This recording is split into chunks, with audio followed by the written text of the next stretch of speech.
If you feel like you are working harder than ever, but your bank account hasn't moved in 2 years, you aren't crazy. You are caught in a trap, but it's not the trap you think it is. It's not the economy. It's not inflation. And it's definitely not the price of your morning coffee. Those are visible enemies. You can see them coming. The real reason you are stuck is invisible. It's buried deep in your operating system. It's the subtle daily cognitive habits that quietly sabotage your wealth before you even open your laptop. In 2026, being poor doesn't look like it used to. Today, poverty looks like a $3,000 MacBook Pro, a subscription to 10 different AI tools, and a head full of business ideas, but zero executed projects. It looks like busy. I call this high-functioning poverty. You are smart, you are capable, you read the books, you listen to the podcasts, but you have invisible scripts running in your brain that are designed for a world that no longer exists. You are running Windows 95 software in an AI world, and it is causing you to crash every time you try to scale. Today, we are going to uninstall those scripts. We are going to break down the 7 invisible habits that are keeping you poor. Some of these will sting. Some of them will make you defensive. Good. That means we are hitting the nerve. Let's get to work.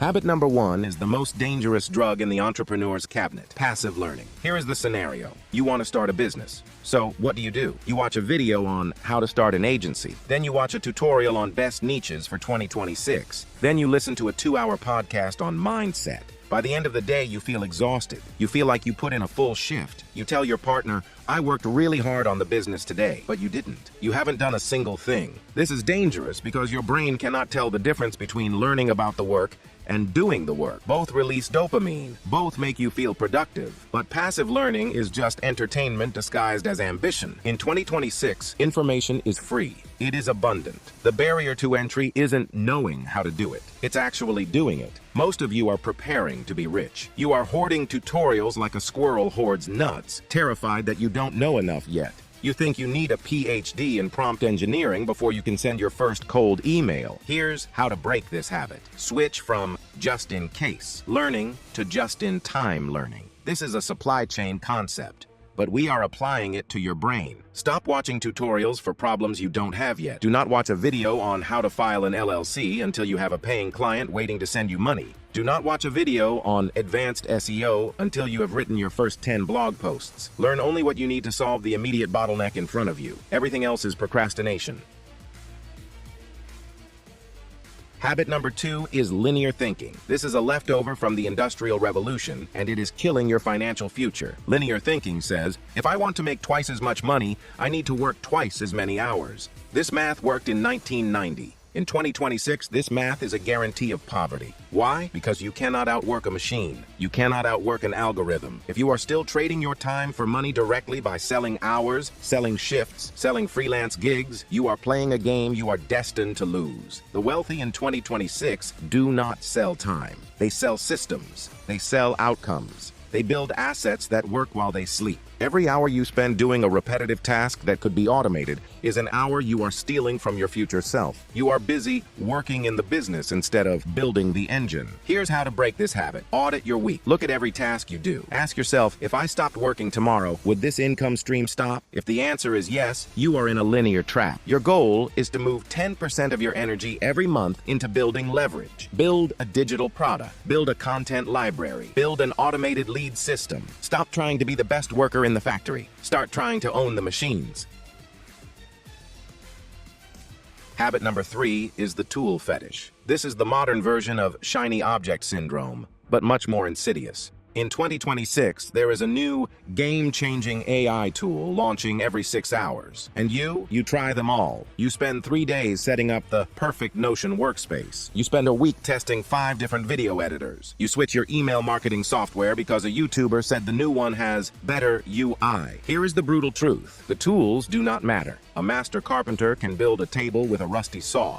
An amateur can have a $5,000 laser cutter and build nothing but sawdust. You are using tool research as a way to avoid the hard work of creating. You are telling yourself, I'll start the business once I find the perfect CRM. No, you won't. You are hiding. Here's how to break this habit. Practice digital minimalism. Pick one stack, one writing tool, one payment processor, one communication channel. Commit to them for 90 days. Do not switch. Do not optimize. If the tool works, keep it. The friction you feel isn't the software. The friction is the difficulty of doing the work. Stop blaming the hammer for your inability to build the house. Habit number 4 is the perfectionist delay, or what I call draft mode addiction. You have a project on your hard drive right now that is 90% done. It's been 90% done for 3 months. Why haven't you shipped it? You keep telling yourself that it's not ready yet. I need to fix the logo. I need to record that one section again. Perfectionism is not a standard. It is a shield. You are terrified of judgment. You are terrified that if you ship it and nobody cares, it confirms your worst fear, that you aren't good enough. So you stay in draft mode where it's safe. But in the creator economy, speed is quality. The person who ships a B- video every week will crush the person who ships an A+ video once a year. The algorithm rewards consistency. The market rewards iteration. You cannot improve something that doesn't exist. Here's how to break this habit. Adopt the 70% rule. Once a project is 70% as good as you want it to be, ship it. It will be painful. You will cringe. But once it is live, you get data. You get feedback. You get reality. You can fix a bad product. You cannot fix a non-existent one. Get out of the lab and get into the arena. Habit number 5 is solitary confinement. You believe that because you are an introvert or a solopreneur, you have to do everything alone. You sit in your room day after day, trying to figure out marketing, sales, product, and tax law by yourself. You refuse to ask for help because you don't want to look weak, or you don't want to spend money. This is the lone wolf myth, and it is a poverty trap. In 2026, the speed of change is too fast for one brain to process. If you are not in a network, if you aren't talking to other builders, sharing data and comparing notes, you are flying blind.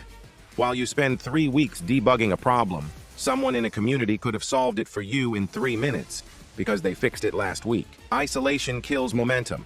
Isolation breeds doubt. Here's how to break this habit. You need a war room.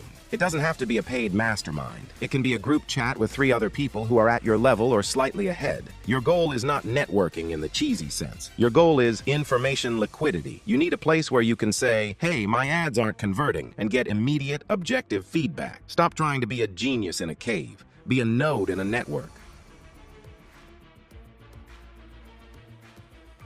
Habit number 6 is the low leverage.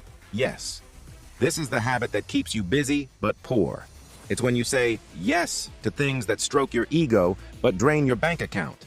It's taking on a client who pays $20 an hour but demands daily phone calls. It's spending 4 hours fighting with customer support for a $10 refund. It's building a custom website from scratch when a template would have worked. You do these things because they feel like work. They fill the calendar. But they are low leverage. They have no upside. The rich are ruthless with their no. They understand opportunity cost. Every hour you spend on a $10 task is an hour you cannot spend on a $1,000 task. You are literally paying $990 for the privilege of doing busy work. Here's how to break this habit. Assign a buyback rate to your time. Let's say it's $50 an hour. If a problem costs less than $50 to fix, you pay to fix it. If a task earns less than $50 an hour, you delegate it or delete it. You have to ruthlessly prune the dead wood from your schedule. If it doesn't build leverage or generate significant revenue, the answer is no. Habit number 7 is the deepest one. It is identity lag. Even if you have started a business, even if you have an LLC and a website, deep down, your brain is still running the employee operating system. You are waiting for someone to give you permission to succeed. You are waiting for a boss to validate your work or tell you you did a good job. You crave the stability of a paycheck, even though you know that salary is just a drug that keeps you manageable. In the employee world, effort equals reward. You show up, you get paid. But entrepreneurship is the opposite of stability. It is the management of risk. It is the art of getting paid for results, not effort. If you treat your business like a job, you will build a job. You will build a trap where you are the boss, the employee, the HR department, and the janitor. You will be the worst boss you ever had because you will never let yourself take a break. Here's how to break this habit. You have to mentally fire yourself from the worker role. Seriously, look at your role in your own company and ask, would I hire me to do this? Shift your identity from laborer to capital allocator. A laborer asks, how do I do this myself? An allocator asks, who can do this for me? Or what software can do this better? Stop trying to be the business. Start trying to own the business.